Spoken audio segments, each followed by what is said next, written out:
Halo Bella, welcome to Pop Bella Sign In bareng aku Niken Ari dan kali ini aku udah bareng sama Mita Lestari. Hai.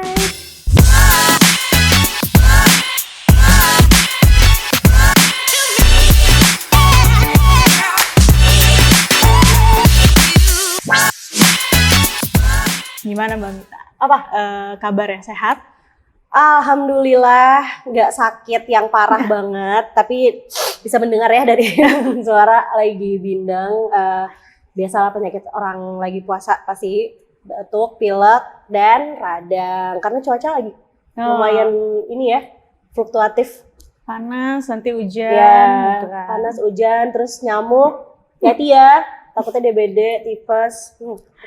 Betul, nah FYI nih buat Bella dan buat Mita juga, aku tuh bisa dibilang tumbuh bareng Mita Lestari. Waduh, umur kamu berapa?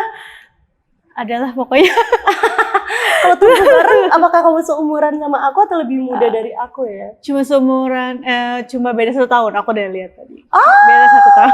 Oke. Jadi kan aku udah lihat debutnya di Mamma Mia tahun 2007, terus juara pertamanya nih. Terus akhirnya setelah juara terjun ke dunia musik, jadi produser juga. Terus kali ini balik lagi ke dunia musik lagi. Itu dengan project barunya, bawain soundtrack Ipar Adalah Maut. Itu gimana sih, boleh diceritain gak sih kenapa atau awal mulanya bisa dapet project ini tuh gimana?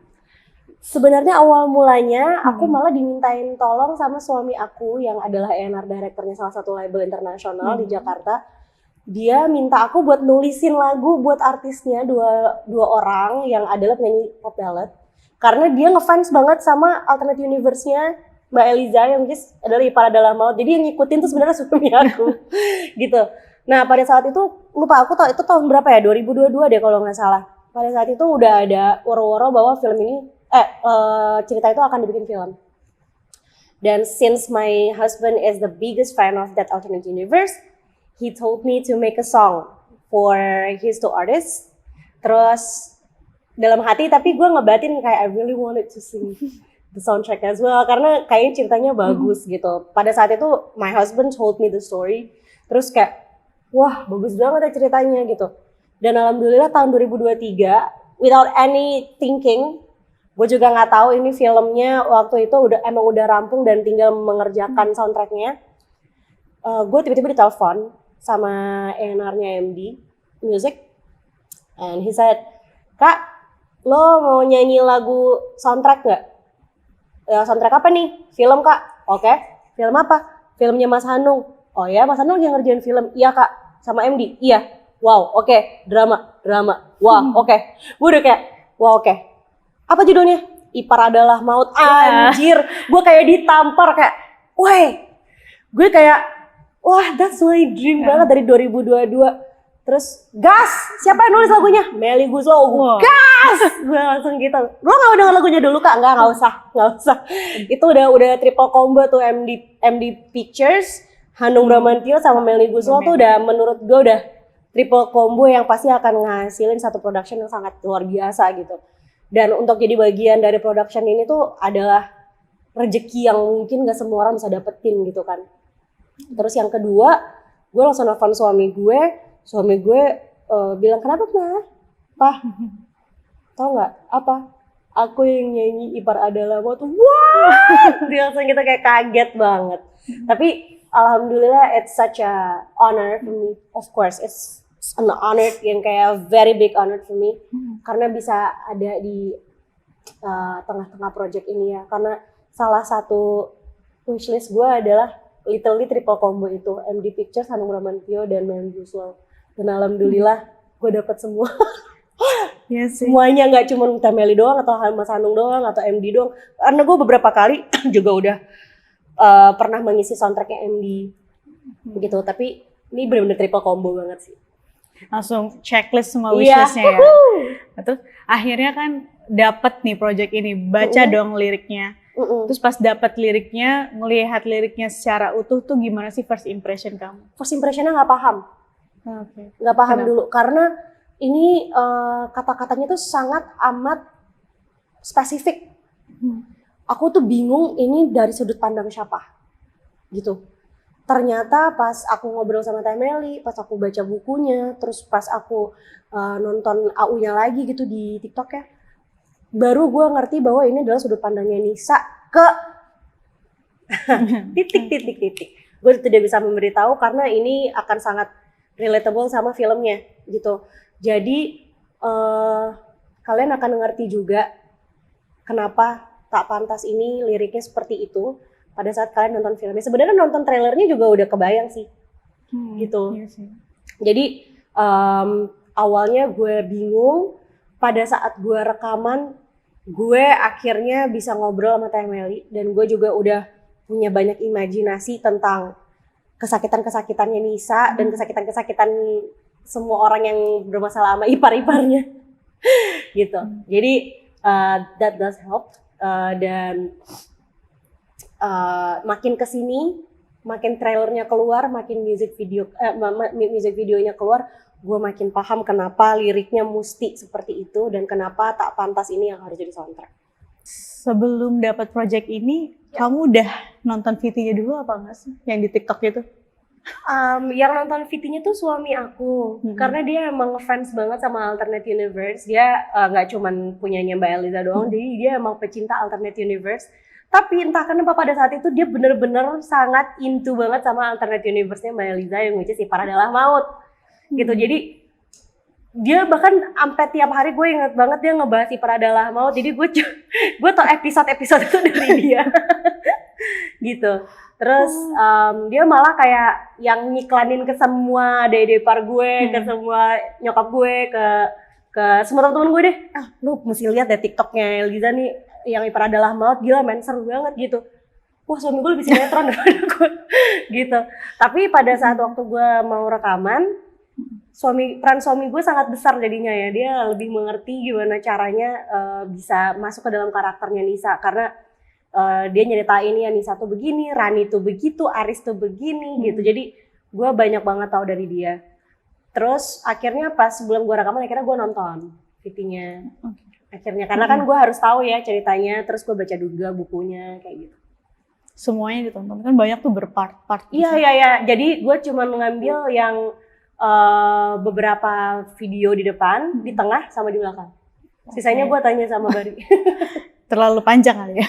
Bukan terlalu panjang sih, lebih Apa? kayak karena kan gue gak suka, gue tuh bukan gak suka ya. I'm not a big fan of alternate universe. Even yang ditulis di Twitter maupun yang dibikin di TikTok itu I'm not a big fan gitu. Jadi kayak gue lebih suka nonton kayak drama atau lebih suka nonton film gitu. Makanya gue nggak sabar banget ketika nanti bulan Mei ini filmnya rilis gitu, karena gue sebenarnya akan lebih bisa nangkep intisarinya tuh dari nonton filmnya gitu. Tapi kalau misalnya berpart-part, gue tipikal yang agak kurang sabar. Jadi gue mending baca bukunya. Pada saat itu gue baca bukunya, gue lebih bisa masuk ke dalam karakternya semuanya tuh pada saat gue baca buku. Nah, sebagai sesama perempuan kan maksudnya tokoh utama dari film ini nantinya kan perempuan dan lagunya juga POV-nya dari seorang perempuan. Tanggapan kamu tentang kisah-kisah perselingkuhan yang nggak cuma di film ini ya, di Twitter, di media sosial juga banyak kan orang yang sering share kayak gitu. Menurut kamu tuh gimana sih? Perselingkuhan? Iya. Yang namanya perselingkuhan ya udah pasti salah ya. Karena yang namanya perselingkuhan itu kan adalah menurut gue tindakan di luar tanggung jawab gitu. Maksud gue ketika lo sudah bertanggung jawab sama hatinya orang, sama komitmen yang lo emban gitu ya, sebagai pacar kek, sebagai temen kek, sebagai sahabat, sebagai suami, itu kan ada komitmen yang emang lo emban kan, dan ada tanggung jawab yang lo emban. Ketika lo berselingkuh, ya itu sama aja kayak lo ngasih tahu identitas lo yang sebenar-benarnya aja, bahwa lo nggak menyelesaikan dulu yang sebelumnya, tapi lo memulai yang baru. Kalau gue sih OCD ya, gue tipikal yang gue selesain dulu yang sebelumnya, baru gue mulai yang baru. Di mana-mana harusnya gitu sih, supaya tidak menyakiti tidak menyakiti banyak orang. Meskipun ya pasti yang sebelumnya pasti akan sakit ya. Tapi sakitnya mungkin tidak akan lebih parah daripada lo melakukan itu diam-diam gitu. Jadi menurut gue yang namanya perselingkuhan sudah pasti salah. Dan menurut gue nggak ada maaf sih.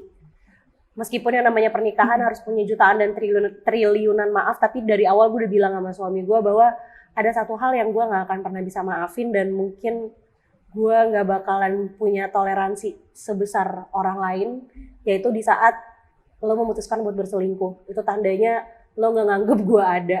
Karena gue tipikal orang yang ya udah mendingan lo ngomong depan gue, lo sebagai seorang istri kurangnya A, B, C, D, E.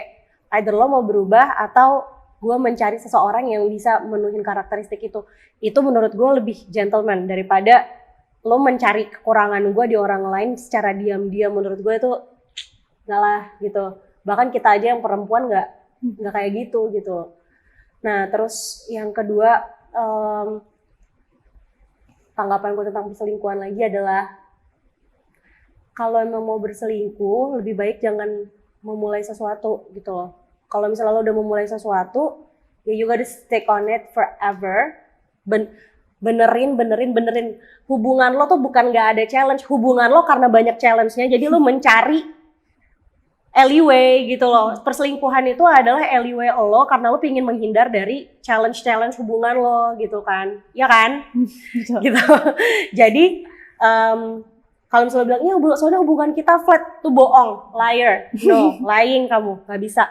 Karena itu hubungan terlalu challenging, jadi kamu mencari sesuatu yang baru, sesuatu yang lebih menyenangkan buat kamu. Gitu. Itulah kenapa kamu berselingkuh.